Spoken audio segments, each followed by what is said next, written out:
Welcome back sa ating channel mga tito. So for today's video, mag-unboxing ako ng scope mga tito. Galing sa Discovery mga tito. Lalagay ko to doon sa bago kong unit.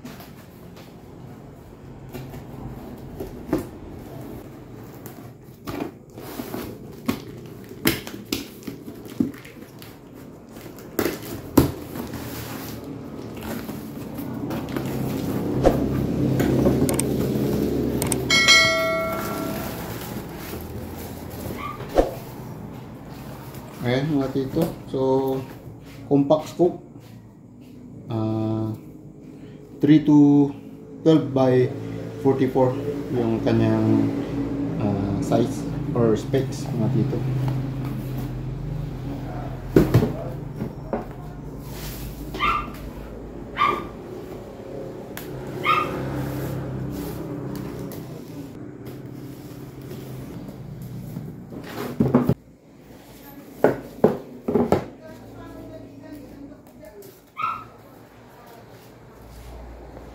May kasama na siyang scope mount.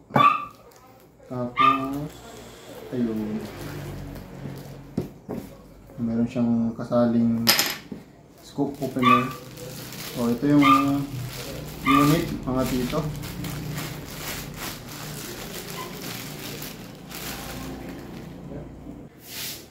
So ito na yung scope mga tito. Super liit.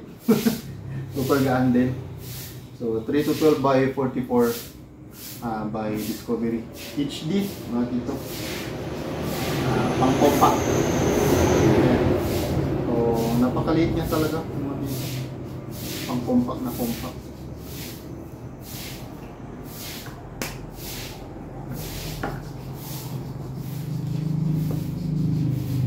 So, try natin ilagay itong sunshade niya para humaba naman ng konti kasi sobrang ikli. Compact talaga.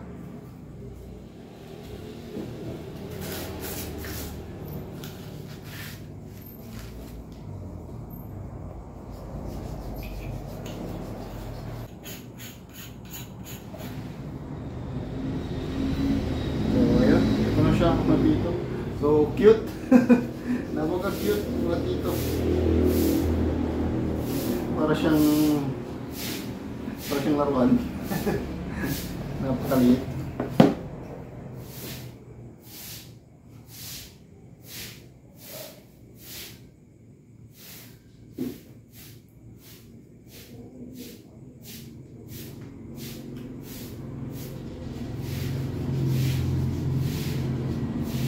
Meron na siyang yung kanyang takip para safe yung kanyang mga lens.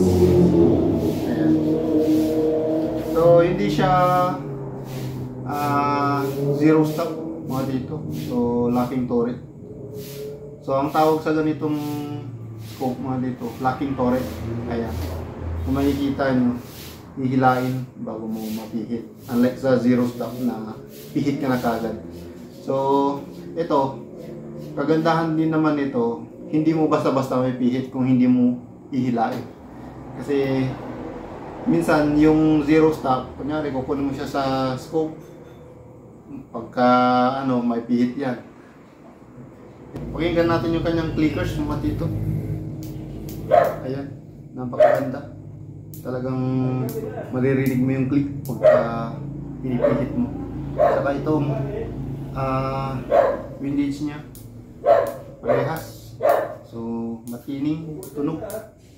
So yun ang magandang sa scope mga tito.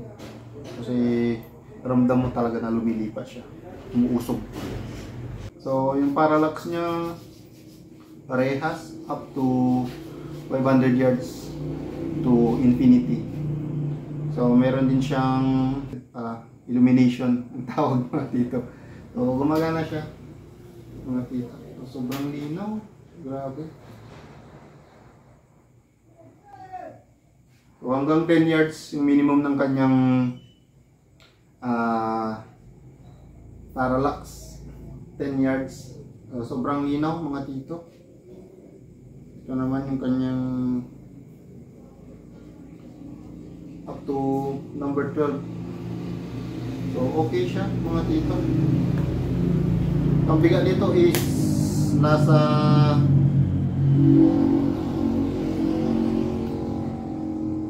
bigat natin is nasa 525 mga tito.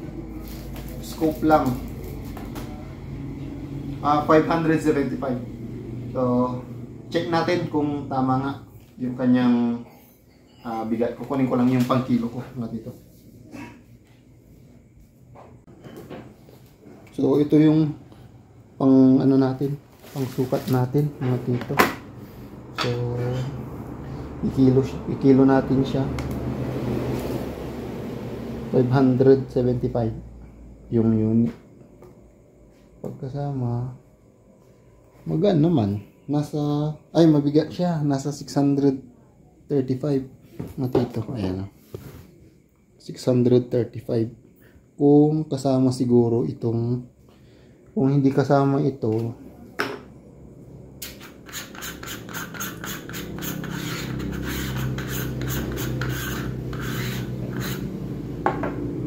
so hindi siya kasama, check natin.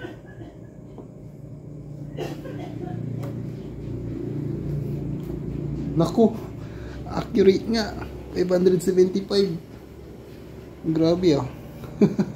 Accurate, tingnan nyo mga tito, accurate na accurate oh. 575. So nasukat na natin yung kanyang bigat mga tito. So accurate naman 575 pag hindi kasama itong sunshade saka itong takip. Pero maliit lang naman yung diferensya kahit kasama yung ito. So napaka-liit, napaka magaan, kalahating kilo mga tito.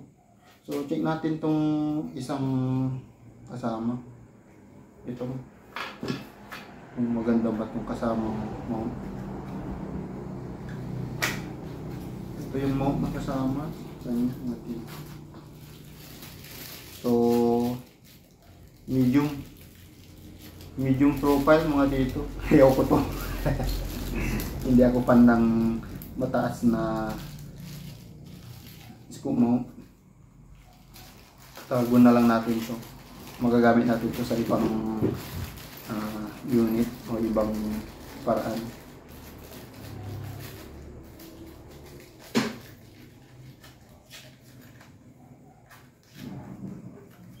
So maganda tong unit kasi may kasama rin siyang ito mga tito, pangbukas. Ayan, napaka useful nito dito. So meron na akong ganito kasi pare-parehas yung mga unit ko. Puro ganito siya, screw. Hindi ako kumukuha ng pangtusok dito sa turret. Ayoko yung ganun. Gusto ko yung ganito, malaki. So overall napakaganda ng scope na to mga tito. Kung mahilig kayo sa compact, ito ma-suggest ko to. Napakamura, 7,000 lang ako. So malinaw siya kay gabi, nakikita. Magandang ano, nakikita. Ayan. Napakalinaw niya.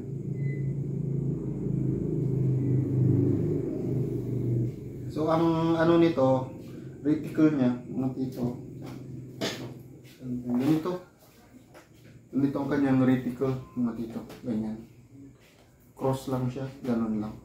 So wala siyang, hindi siya parang Christmas tree, unlike sa mga SFIR na scope. Pero overall napakaganda, napaka-linaw, napakasulit nito mga tito. So magagamit natin to soon. So meron na rin akong mount kasi expected ko na ganito yung paparating. May mount na ako yung Discovery. So bumili ako ngayon kasi naka-sale din, kaya at least makakamura tayo. So i-check natin to pagka dumating, kakabit ko to mga dito. Abangan nyo na lang sa mga susunod na videos pag ma-release yung isang unit ko. Ayos mga dito. Napakaganda, sulit, napakagaan.